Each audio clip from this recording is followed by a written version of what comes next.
이름은 안석이라고 하고요.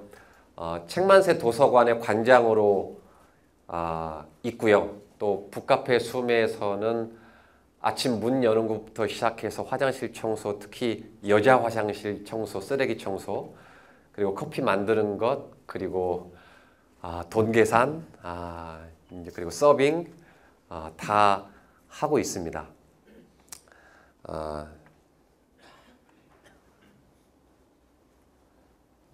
여기가 저희 교회가 있는 곳입니다. 숨심교회인데요.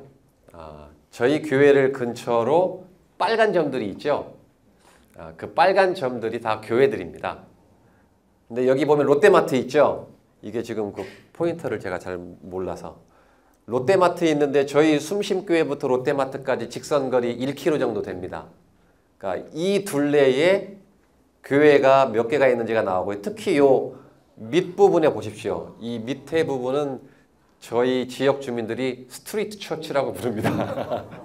그러니까 그 영국이나 미국이나 호주에 가면 가끔 스트리트 처치가 있지 않습니까? 그런데 여기는 교회가 너무 많아서, 그런데 이 교회들이 어떤 교회냐면 다 3층 건물로 약 300여 명 정도를 수용할 수 있는 멋지게 지어진 교회들이 이렇게 몰려 있습니다. 이 교회 속에 저희 숨심교회가 있습니다. 저도 물론 성장을 위한 교회 구조 속에서 살았고 학교를 다녔고, 학교를 졸업 후에 대학원을 마치고 목회 현장에서도 어떻게 하면 성장할까 고민하며 수많은 세미나를 쫓아다녔고, 성공하는 목사는 많은 성도를 모으고 예산을 많이 높이고, 저희 감리교로 이야기하자면 어떻게 하면 감독이 되어서 나의 정치적인 역량을 발휘해야 하나, 그 구조에 아주 꽉 찌들어서 살았던 사람입니다. 그 성장을 위한 구조를 바라보면서 70년대, 80년대, 90년대까지 이 구조를 바라보면서 많은 젊은 목회자들은 이런 생각을 하게 됐습니다. 지역 공동체와 관계하지 않아도 교회는 성장할 수 있다. 그렇기 때문에 교회는 더 이상 동네에 관심 갖지 않습니다. 자, 그럼 뭘 관심 갖냐면 다양한 프로그램을 만들어서 브랜드 교회가 되어야 한다는 거죠. 이렇게 되니까 작은 교회에서 브랜드 교회로 성도들이 막 이동을 해갑니다. 작은 교회들은 당황하죠. 정체성을 잃어버립니다. 당황하고 정체성을 잃어버리는 동시에 자신만의 독특한 이야기 창조하기를 실패해버리고 맙니다. 이게 더 큰 문제죠. 자, 독특한 이야기 창조하기를 실패한 후에 다시 갖는 소망은 뭐냐면 나도 브랜드 교회가 될 수 있다는 환상을 갖죠. 그런데 절대 안 됩니다. 그 다음에 동네와 상관없는 외톨이 작은 교회가 되어버리는 거죠. 이제 저는 2년 전에 광주로 이사를 와서 지인이 아무도 없는 곳에 저희 감리교 재단에서 100평짜리 땅을 사놓았는데, 그곳에 와서 건축을 하고 목회할 후보자를 찾았는데 아무도 안 왔습니다. 왜냐하면 광주, 특히 전라도, 경상도, 제주도는요, 저희 감리교 목사들이 유머로 따지면 유배지입니다. 네, 얼마나 지질이 능력이 없고 복도 없고 연줄이 없으면 너는 광주까지 갔냐라고 이야기를 듣는 그 지역입니다. 그 지역이기 때문에 100평의 땅이 있어도 그곳에 건축을 하고 목회를 할 상황이 되면 절대 광주에 안 간다는 거죠. 자, 그 상황 속에서 광주에 내려왔습니다. 그 이유는 대안적인 모델을 꿈꾸었기 때문입니다. 대안적인 모델이 가능할까? 전 미셔널 처치, 미셔널 공동체의 대안이라면 가능하다고 이야기를 하며 앞에 이야기를 좀 풀어가 보겠습니다. 이건 한스킹의 이야기인데요. 좀 멋진 말이니까 같이 한번 읽어보겠습니다. 시작.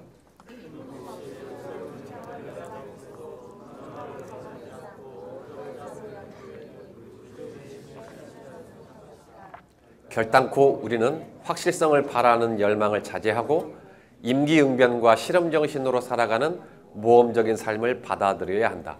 확실성을 바라는 열망 너무 많습니다. 확실성을 바라는 열망을 자제하고 임기응변과 실험정신으로. 대안적 모델로의 전환, 그 성장형 구조 속에서 저도 한 15년 목회를 했거든요. 그 다음에 대안적 모델로 어떻게 전환할까? 앞서 우리 교수님들 같이 이야기하고 토론한 그것에 의하면 교회로 끌어모으는 구조에서 세상으로 보내는 구조로 바뀌어야 한다. 신자들을 위한 프로그램을 기획하는 것에서 지역사회의 필요를 인식하고 그 지역사회의 필요와 관계를 맺어야 한다. 교회에서의 모임으로의 한정 짓지 말고 제3의 장소에서의 모임까지도 가능하다는 것. 이러한 것들의 어떤 결론적인 단어가 크리스텐돔, 기독교 왕국을 건설하는 구조에서 어떻게 하면 하나님 나라를 확장하는 구조로 전환할 수 있을까? 이러한 이론적인 공부들을 아마 여러분들도 다 가지고 있고 공부를 했을 겁니다. 그럼 과연 이러한 것들이 어떻게 현장에서 어떻게 될 수 있을까? 그 고민이 저도 물론 똑같이 있었습니다. 미셔널 공동체란 무엇일까? 뭐 수많은 이야기로 정의할 수 있겠지만 저는 저 나름대로 미셔널 공동체란 기독교 왕국을 건설하는 구조를 버리고 하나님 나라를 확장해가는 구조로 가는 것이라고 생각을 합니다. 뭐 이 다음 이야기도 제가 잘 아는 내용이죠. 신앙 공동체를 형성하고 하나님 나라, 지역사회 중심, 성서적 가치관. 전 제일 중요한 게 교인 만들기의 목표로부터 그리스도인으로 살기라는 목표를 갖는 것. 신앙생활이 목표인 것에서부터 일상의 삶이 목표가 되는 것으로의 전환. 자, 이러한 전환이 이루어진다면 우리는 질문을 던져보아야 합니다. 당신은 그리스도인의 정체성과 우리 교회만의 이야기가 분명히 있습니까? 당신의 교회는, 내가 출석하는 교회는 그리스도인의 정체성이 분명한가? 그리고 우리 교회만의 분명한 이야기가 있는가? 이 질문에 답을 해야지 우리 교회는 큰 교회인가 작은 교회인가 도시에 있는 교회인가 농촌에 있는 교회인가 자립교회인가 미자립교회인가 이 구조 속에 나의 교회의 틀을 집어넣는다면 그 다음으로 발전해 나가기는 힘들다는 거죠. 그리스도인의 정체성과 우리 교회만의 이야기가 분명한가 이 질문이 저는 미셔널 처치가 던지는 질문이라고 봅니다. 이 질문에 답을 한 것이 전 책만세 도서관과 북카페 숨과 작은 교회, 이 모델로의 형태로의 전환을 이루고 이것이 하나님의 나라를 확장하는 베이스 캠프의 역할을 한다라고 보고 사역을 하게 되었습니다. 그래서 2년 전에 광주에 내려와서 건축한 교회의 모습입니다. 저희 이 건물에서 저희가 교회라고 상상할 수 있는 유일한 사인은 저희 건물 뒷벽에 붙여져 있는 예수님의 형상을 딴 십자가 모양이고요. 저희 전면에는 북한문화공간 숨이라는 이 사인이 있습니다. 개척과 건축의 과정에서 저는 세 가지를 생각을 했습니다. 첫째는 경쟁의 상징이라고 이야기하는 수도권을 벗어나자. 건축을 하면 이웃 교회와 경쟁하지 않는 구조를 만들어보자.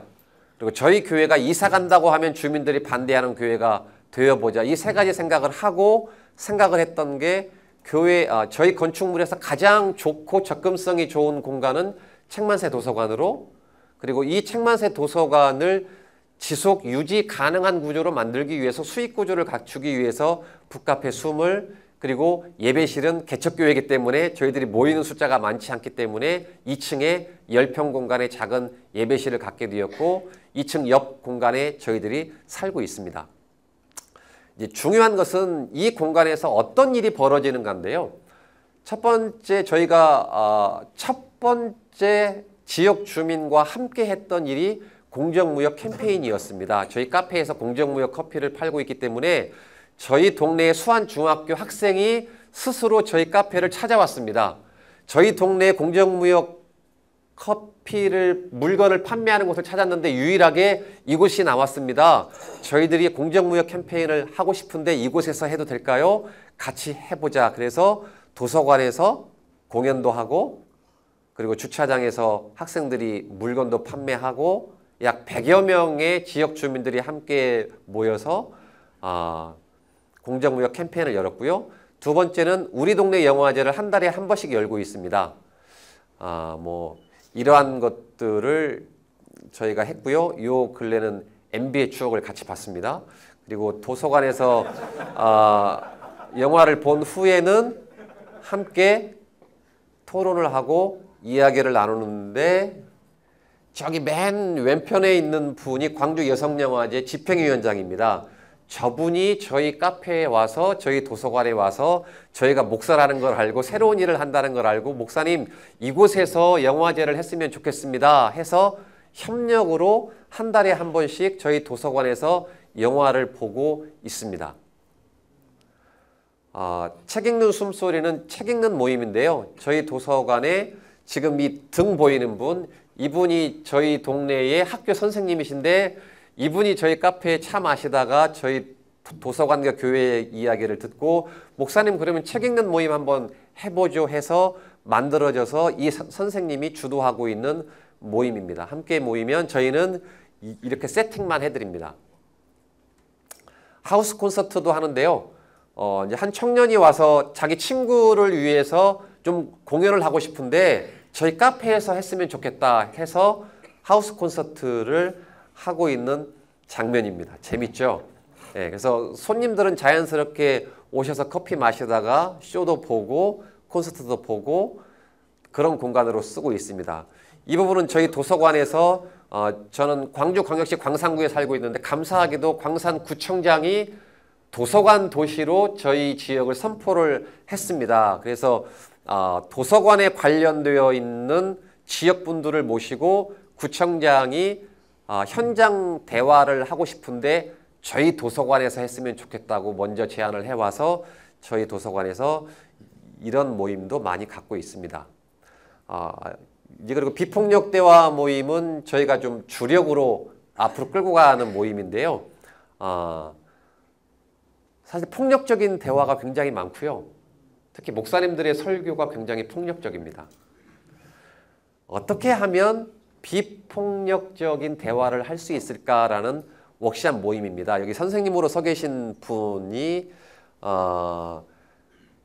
친척분 중에 목사님이 두 분이고 남편은 그러니까 절을 다니시진 않지만 불교 문화권에서 살았는데 교회 다니시다가 된 일이 많아서 교회를 안 다니시는 분인데 저희 카페에 와서 도서관에 와서 책을 쭉 훑어보더니 도대체 사장님은 뭐 하시는 분입니까? 목사입니다. 그래서 목사님이 이런 일도 하나요? 그렇게 해서 만남이 이루어져서 비폭력 대화 강사분인데 저희 도서관에서 비폭력 대화 워크샵을 했으면 좋겠습니다 해서 비폭력 대화 워크샵을 하게 되었고 워크샵을 마친 분들의 연습 모임이 일주일에 서너 차례 정기적으로 저희 카페와 도서관에서 진행되고 있습니다. 신생아 모자뜨기는 이제 저희가 처음에 주최를 했었습니다.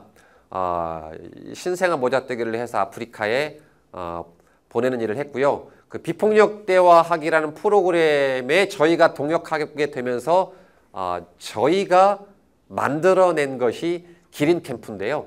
10대 청소년과 부모와 함께 1박 2일 동안 공부할 수 있는 모임들을 만들어서 여러 공간에서 이런 활동들을 하고 있고요. 또 지역의 수안중학교 학부모 동아리, 이분들의 그림 전시회, 음악 발표회 등들을 저희 도서관과 카페에서 해가고 있습니다. 그리고 아까 말씀드렸던 신생아 모자뜨기가 발전되어서 자발적인 모임으로 손수짝이라는 모임이 이루어져서 저희 동사무소에 올 겨울 80여 개의 독거노인들을 위한 모자와 목도리를 전달해 드렸습니다.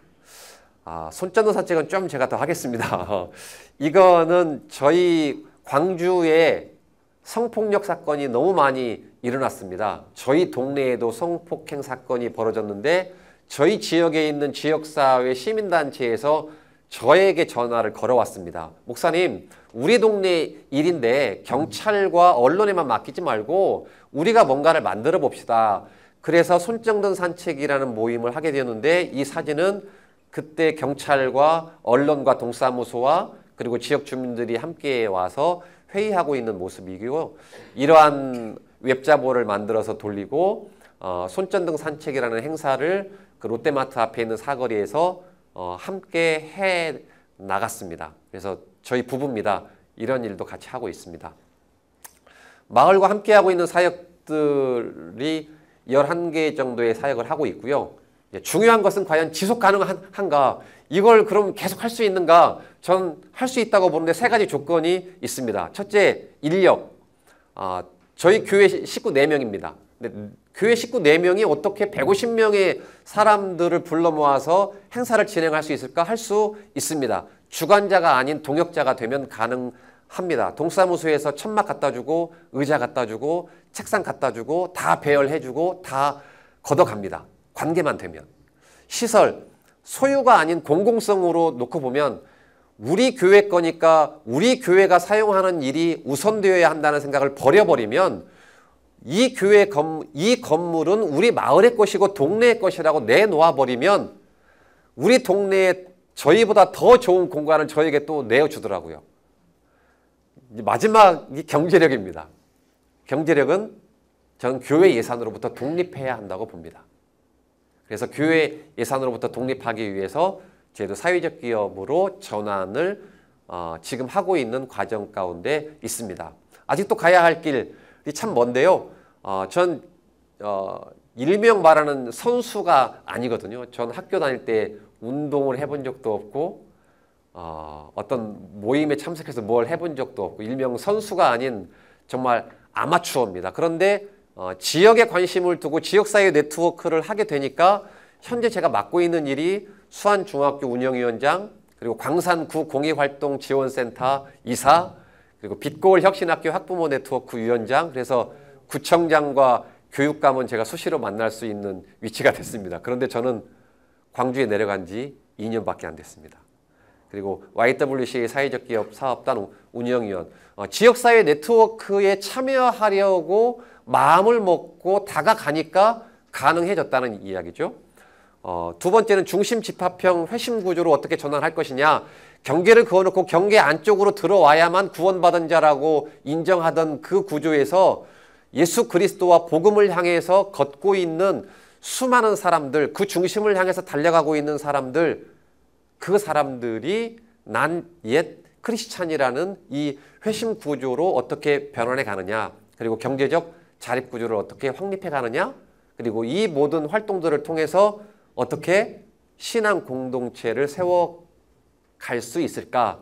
이것이 저의 현재 고민입니다. 마지막 요한복음 8장 31절 말씀, 제가 처음에도 많이 묵상했고 지금도 묵상하고 있는 말씀입니다. 진리를 알게 될 것이요 진리가 너희를 자유롭게 할 것이다. 감사합니다.